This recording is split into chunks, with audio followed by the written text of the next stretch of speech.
Hello, and welcome back to the Caliphs, the rise and fall of Arab power. My name is Zaid Wahab, and today we will take a chronological overview of Al-Mu'tasim's reign to describe its various achievements. The man at the center of the action will not be the Caliph, but his insatiable general Afshin, Prince of Ushrusania. Despite the tremendous rewards and acclaim he earned in the service of his longtime liege, Afshin seemed to always hunger for more, and the commander eventually got carried away and fell afoul of the established order. Episode 62: Princely Ambitions.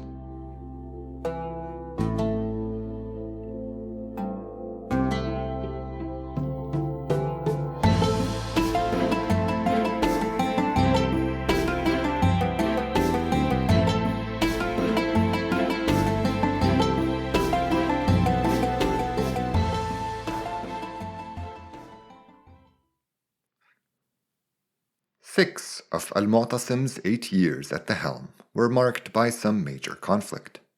The other 2 by large-scale purges of his own armies. His single-minded focus on the military did leave him with something of a one-dimensional legacy, but it also yielded spectacular results. The caliphate went undefeated during his reign. It strengthened its grip over troublesome elements within and humiliated its adversaries abroad. Perhaps more significant than the unbroken string of victories is that the armies winning them were loyal to the person of the caliph, who spent great sums from the state treasury on their upkeep. While it will prove to be a dangerously precarious arrangement down the line, Al-Mu'tasim wielded the full fighting potential of the awesome force he had amassed, completely unencumbered by its eventual drawbacks. During his first year in charge, Al-Mu'tasim's main battle was against the Zut, who were causing trouble in southern Iraq. Since we've already discussed that conflict, let's instead mention a much smaller, less dangerous flare-up in southeastern Khurasan. A Hashemite rebelled there in 833, and although he was no match for the province's capable governor, Abdullah ibn Tahir, I want to use this opportunity to remind listeners about the state of the Hashemite cause. I worry it may have been confusing to hear that Al-Ma'mun had tried to appoint a Hashemite heir at the outset of his reign, then pulled no punches beating back their rebellions, only to end up wedding his daughter to yet another Hashemite. First off, we're using the term Hashemite to refer to direct descendants of the Prophet, not his wider clan. Since the umma felt a sort of reverence for these men on account of their lineage, they represented an inherent threat to the caliph. They were monitored and harassed wherever they went, and mercilessly persecuted if and when they tried to capitalize on their political potency. This sustained pressure led to the clan's effective disintegration, as it was never allowed to develop any structure or leadership. The only exception was a line of remarkable religious scholars descended from the one male survivor of the infamous massacre at Karbala back in 680. These men evaded the perennial assaults on their kin by maintaining a strictly apolitical stance. They often still had to endure scrutiny and harassment, but overall they fared better than the rest. Their devotion to the faith and its traditions earned them great respect from religious scholars, and Ja'far as-Sadiq, arguably the line's most preeminent member, cemented this reputation. He advanced the idea that prophetic inspiration was passed down father to son from Muhammad through his ancestors, making each one an imam of his time, the religious equivalent of a caliph, a spiritual leader. It's this line of imams that Al-Ma'mun was enamored with. His first chosen heir was Ali al-Rida, grandson of Ja'far as-Sadiq. When the caliph wanted to marry off his daughter almost 20 years later, it was to Ali's son, Muhammad al-Jawad, that he turned. The Mu'tazilites also regarded these men with respect, and so they were treated well during Al-Mu'tasim's reign. The rest of the clan was not extended the same courtesy, however, and its more foolhardy members sometimes tried their luck on the battlefield. These uprisings were never tolerated, regardless how sympathetic a caliph was to the imams. So hopefully that clears up any confusion about the clan. I promise that this knowledge will one day become relevant, but for now I just thought a refresher couldn't hurt. Turning back to Al-Mu'tasim's reign, the 3 years between 834 and 837 were dominated by a grueling campaign spearheaded by Al-Afshin against Babak and his Khurramites in Azerbaijan. The Arabs had taken the province a long time ago, but local unrest only became problematic in the early 9th century. Like all mountainous regions, Azerbaijan was largely ignored by the new conquerors, who preferred to settle better connected lands. It was only after the Abbasid investment in Iraq had led to prosperity and a population boom that the residents of Mosul and Mesopotamia began to venture into the mountains. This put them in direct contact with the natives, who fiercely resisted the encroachment on their territory. The Khurramites were basically Azerbaijanis, and the term is in reference to their sect, an offshoot of Zoroastrianism. A few narrations purport to contain details about Khurramite beliefs, but all we find is salacious mudslinging. It's no surprise, really. For decades, they posed a danger to the umma, and the slander we find in our material tracks with how Arab histories depict hostile communities. The long struggle against the Khurramites left quite a record in our sources, but I think we can safely skip over most of the warring. As exciting as the fighting can be, I feel like it's a waste to dedicate a lot of time and effort to something that won't be consequential in the least going forward. Al-Afshin took his loyal Ushrusania and several thousand other troops to face Babak in 834. In 835, there were some massive battles, and Al-Afshin managed to beat Tarkhan, Babak's greatest general. The next year, he tightened the noose even further, and with reinforcements from Itach and Ashinas, he had Babak completely surrounded in his impregnable fortress above the town of Bev. I've uploaded some dramatic pictures of the fort, which lies in northwestern Iran today, just a few kilometers south of modern Azerbaijan. Babak surrendered the next year and was brought before the caliph and executed in Samarra. His victory over Babak earned Al-Afshin great fame and riches. The caliph held a lavish ceremony in his honor and gifted him 20 million dirhams, 10 to divide up between his men and 10 to keep for himself. All this money made Al-Afshin a very popular commander indeed, and we'll get back to what he chose to do with his personal wealth in a minute, because shortly after the caliph's court celebrated Al-Afshin's triumph over Babak, a few badly maimed refugees limped into the capital. Their tale infuriated the caliph, who heard how the Byzantines had razed 2 major fort towns along the border, putting all their men to death and enslaving the women and children. These arrivals in Samarra were a handful of designated survivors who had been forced to witness the horrors which befell their neighbors, then had their ears and noses chopped off before being sent to their caliph as a macabre message from Theophilus, who had personally led the invasion. The emperor's army was surely over 50,000 men, although perhaps not as large as Al-Tabari's reported 100,000. It did, however, contain a contingent of Khurramites, who were allowed to take revenge on the Arabs for what they were doing to Babak.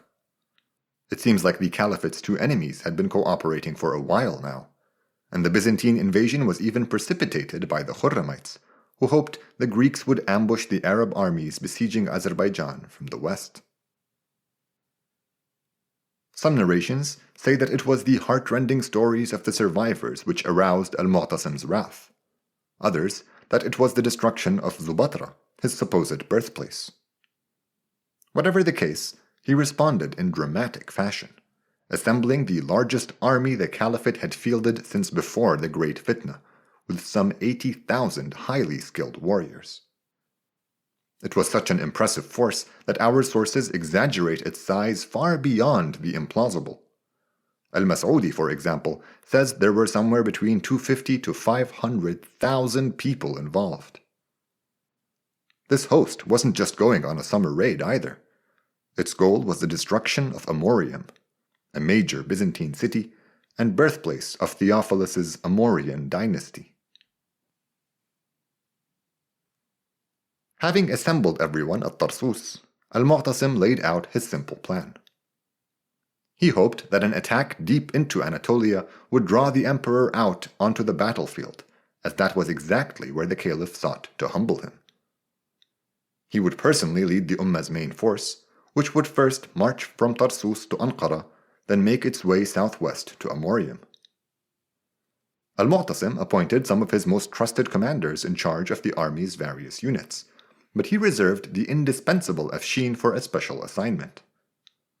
The Prince of Ushrusania was given 10,000 horse archers and ordered to cut through Mesopotamia to Malatya. There he was to join up with the city's governor, Umar al-Aqta, and his 20,000 men and enter the empire from its east. The idea was for this smaller mobile regiment to flush out any armies hiding in wait, then meet the main invasion force in Ankara before the assault on Amorium. While en route, they were to gather as much information on the emperor's whereabouts as possible to maximize the odds of a royal showdown. Ever the overachiever, Al-Afshin did far more than just collect rumors about Theophilus. Through some good reconnaissance, the Byzantines had learned a great deal about the Arab plans, and the emperor decided to take a good chunk of his men and deal with Al-Afshin's smaller army before returning to reinforce Ankara and await the caliphate's main host. The two met in battle in July 838, and although things started out well for the Greeks, the horse archers won the day as Al-Afshin deployed them to deadly effect. It was such a landslide victory for the caliphate that rumors began to spread the emperor had been killed, and Theophilus eventually had to go all the way back to his capital to discredit them and retain power. His flight from the region led the citizens of Ankara to evacuate their city, and it was sacked by Al-Afshin's men a few days later.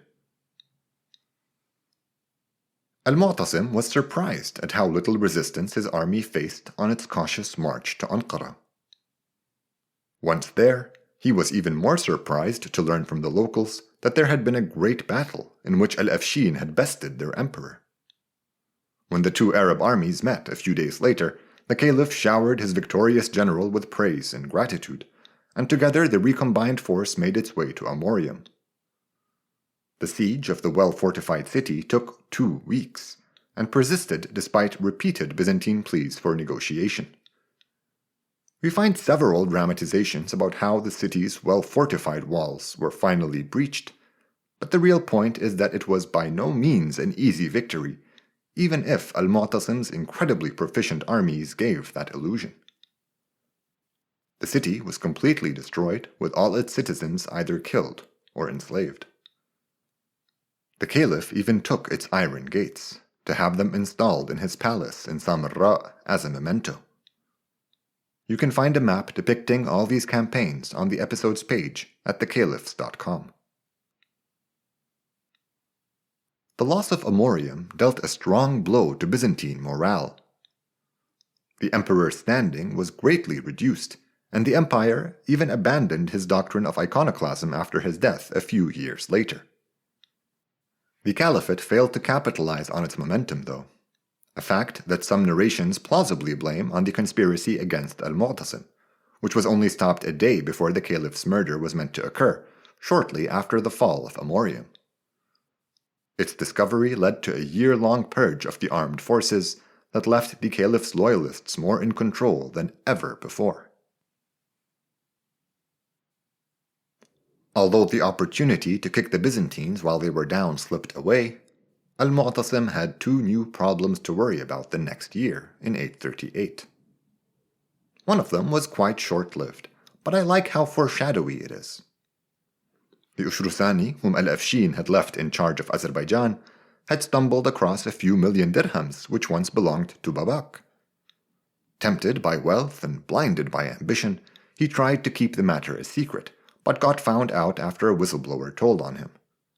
He killed the guy, and in a desperate attempt to escape the army dispatched his way, he took his newfound wealth and some men to Babak's invincible fort. It was only a few short weeks before they turned on him, though, putting an end to his badly planned act of overreach. Now on to the real issue, an affair which involved a number of important personages from the caliphate. The main three were Afshin, Prince of Ushrusania, Abdullah ibn Tahir, the governor of Khurasan, and Maziyar, the Isbahbad of Tabaristan. So apparently Maziyar never paid his taxes to Abdullah ibn Tahir in Khurasan like he was supposed to, but instead he sent them west to Iraq. I suppose the distinction for him was that paying the caliph directly made Tabaristan seem more like an independent principality than a part of Greater Khurasan, but I'm only guessing here. This, of course, was considered an affront by Abdullah ibn Tahir, and the caliph sought to minimize tensions by telling his men to accept the tribute paid by Maziyar, then forward it to Khurasan themselves. Our sources are very hostile to Maziyar, so it's hard to get a good understanding of the Isbahbad from them. We find plenty of harsh depictions insisting he was an unjust hypocrite who hated Muslims, although they remain silent on why Al-Ma'mun and Al-Mu'tasim found him good enough to work with. Anyway, this friction between the Isbahbad and the governor was long-standing, and it stayed benign until Al-Afshin began to stir the pot. Remember when I said that Al-Afshin had earned millions in rewards for his victory over Babak? Well, it seems like he tried smuggling it to his hometown of Ushrusania. Why he would try to move wealth surreptitiously is left unexplained, but it's worth noting that our sources are about as hostile to Al-Afshin as they are to Maziyar, so bad intentions are often implied. One day, Abdullah ibn Tahir had some of the Ushrusanis heading back east searched, and he discovered Al-Afshin's secret. He accused the men of being thieves and expropriated the money in the name of the state. When they protested that this was Al-Afshin's private treasure, the governor responded by saying that a loyal commander like Al-Afshin knew better than to resort to such underhanded methods of transferring wealth. This wasn't a mere power play by the governor either. There was an official way of doing things, and this wasn't it. His concern was probably that Al-Afshin was trying to purchase overwhelming influence in his native Ushrusania, which as far as Abdullah ibn Tahir was concerned, was a part of his domain, Greater Khurasan. This little episode is the one most often used to explain Al-Afshin's hostility to Abdullah ibn Tahir. Other accounts accuse Al-Afshin of an ambition to replace Abdullah as governor of Greater Khurasan, or a humbler one of stripping him of Tabaristan. Whatever the real motive was, we are told that Al-Afshin opened a secret correspondence with Maziyar and encouraged him to stop paying his taxes altogether. He promised the Isbahbad that if he started causing trouble, Abdullah ibn Tahir would be powerless to do anything about it, and that a frustrated Al-Mu'tasim would then replace him with Al-Afshin himself, giving the Isbahbad more autonomy. Our sources make it sound like it didn't take a lot of convincing for Maziyar to go along with this plan, as he never liked being part of Abdullah ibn Tahir's domain to begin with. If Al-Afshin's plot sounded completely unhinged to you, then consider that perhaps his experience fighting against the Khurramites had taught him how effectively mountains can paralyze large armies. Maybe he thought Maziyar would prove to be another Babak, one that Abdullah ibn Tahir would disgrace himself against. I don't want to be too charitable. I'm just trying to compensate a little for how the conspirators come off in our primary material. But perhaps I'm just compounding the distortion. In any case, Maziyar's disobedience proved pretty annoying in its first few months. It wasn't so much the loss of revenue, but his rebellion encouraged defiance in nearby communities, where the mountainous terrain made it difficult to tamp down on this sort of activity. The social dynamics were similar to the ones we discussed in Azerbaijan, as an anti-Arab, anti-Muslim attitude permeated the region. Given these parallels, perhaps one could be forgiven for thinking that Maziyar's movement could hope to survive as long as Babak's had. This was not the case. Abdullah ibn Tahir relished the chance to finally do something about the troublesome Isbahbad, and in 839, several armies were simultaneously sent to Tabaristan to bring Maziyar to heel. Not only was the force overwhelming, but the court had also reached out to members of the Isbahbad's inner circle and convinced them that the only way to avoid ruin was to give up their lord. Before long, the caliphate's armies triumphed, and Maziyar was captured and sent to the caliph in Samarra. The Isbahbad's revelations about his clandestine correspondence with Afshin sealed the prince of Ushrusana's fate. We find a diverting narration in Al-Tabari about an elaborate trial which was held to prove Afshin's guilt, prosecuted by the caliph's wazir, Muhammad ibn Zayyat. The main charge was that Afshin was secretly trying to subvert Islam in favor of Zoroastrianism, that he was a Persian at heart and longed for his people to triumph over the umma. It's some disconcerting stuff, at least for an Arab at the time. Ibn Zayyat opened by calling two men with scarred backs to testify that they had been whipped on orders of Afshin for building mosques in Ushrusania. Exhibit B contained some Zoroastrian artifacts found among Afshin's belongings. After that, he asked Afshin why he hadn't been circumcised, and when the prince said he worried about cutting off that part of his body, Ibn Zayyat said he could hardly believe a soldier who risked life and limb would fret about a tiny bit of skin. Finally, he brought someone to testify that Afshin was referred to as Lord of Lords by his people, a title the vizier presented sacrilegiously. These accusations reveal the real gripe our sources have with Afshin. Despite his years of loyal service to Al-Mu'tasim, he was nothing more than a foreigner who never cared for the Arabs or their ways. Both Maziyar and Afshin were found guilty of crimes against God and his ummah.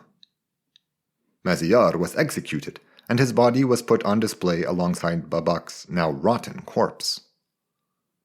A special cell was constructed for Afshin high above the ground. He passed away of malnutrition after 9 months of imprisonment, as he was only allowed a single loaf of bread and a cup of water every day. His emaciated corpse was eventually gibbeted next to Maziyar's, but disdainful members of the public, scandalized by what had been revealed at the trial, tore down his body, set it on fire, and scattered the ashes down the Tigris. What an ignoble end for someone who had served as the caliphate's preeminent commander for almost an entire decade. Things calmed down quite a bit after this. We find short mentions of rebellions in Syria, Palestine, Egypt, and Kurdistan, but all were put down brutally and effectively by Al-Mu'tasim's other commanders. Afshin had been named governor of all of Armenia, Azerbaijan, Mesopotamia, and Sindh, so other loyalists were selected to replace him. Ashinas, Hitach, and Wasif all moved into the spotlight now that Afshin was gone. Ashinas, already governor of Egypt, added Greater Syria to his charge.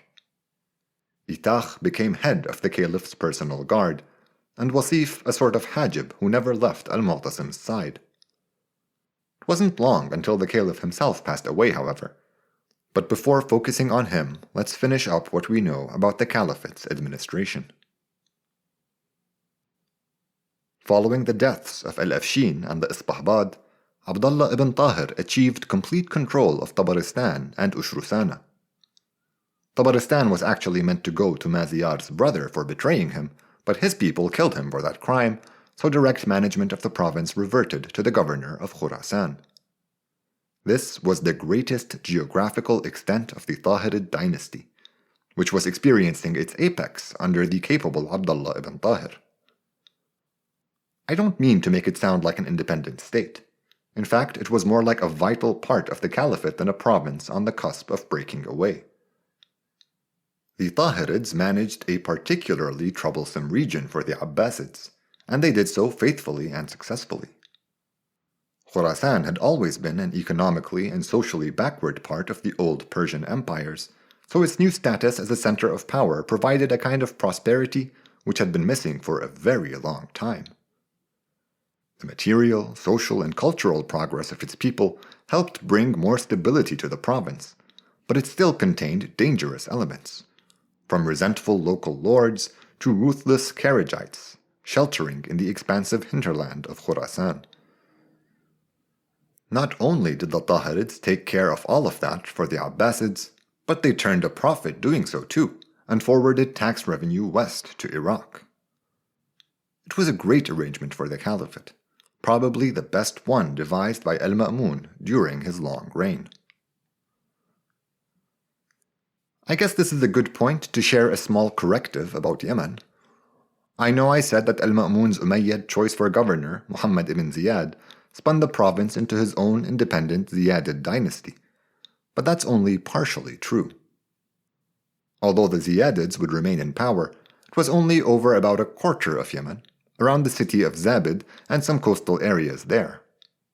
Yemen was pretty big, and it had room for another governor appointed by the caliph and even considerable opposition in its hills and mountains. The thing is, I can get away with ignoring this whole part of the caliphate as I just be following the court's lead. Have you noticed how small a part the Arabian Peninsula played in the reigns of our last 3 caliphs? It's odd if you consider the strong relationship their father had with Mecca, but perhaps this was realpolitik in action.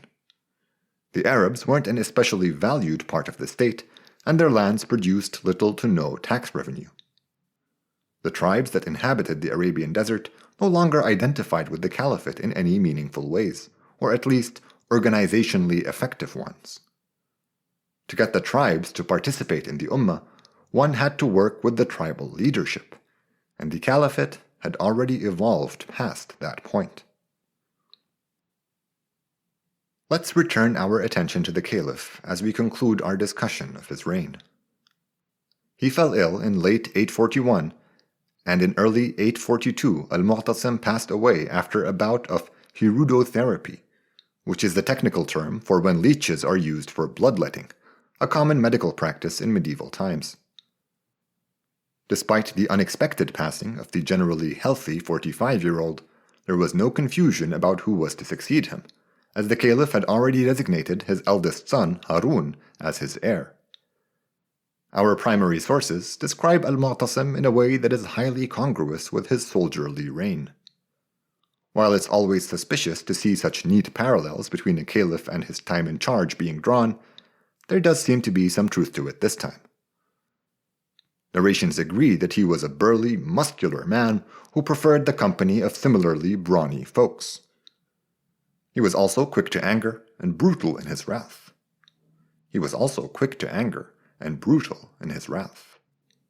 For example, when a few captives from his campaign on Amorium escaped as the armies were marching back to the caliphate, he ordered that all the rest be executed right then and there, leading to a massacre of 6,000 civilians. Sycophantic accounts still find ways of applauding his time in charge, however. They transform his savagery into a kind of vicious, unflinching defense of the ummah, and portray it as a sign of his conscientiousness regarding his duties as caliph. He's also described as a generous benefactor who gave over 100 million dirhams in support of various worthy causes within the caliphate. Despite the prosperity of his reign, al-Mu'tasim is rarely praised for his piety, most likely due to the trial of jurists and scholars kept up by his Mu'tazilite Chief Justice, Ahmad bin Abi Dawood. Another thing he is never mistaken for is an intellectual, and although some material flies in the face of his severe reputation by saying he was an amiable fellow, nobody goes so far as to say he was a scholar of any refinement. Let's not scrape the bottom of this barrel any further, however. We've relayed all we find on the man, and it's time to move on. To hear about his successor, join me next time, here on The Caliphs, the rise and fall of Arab power.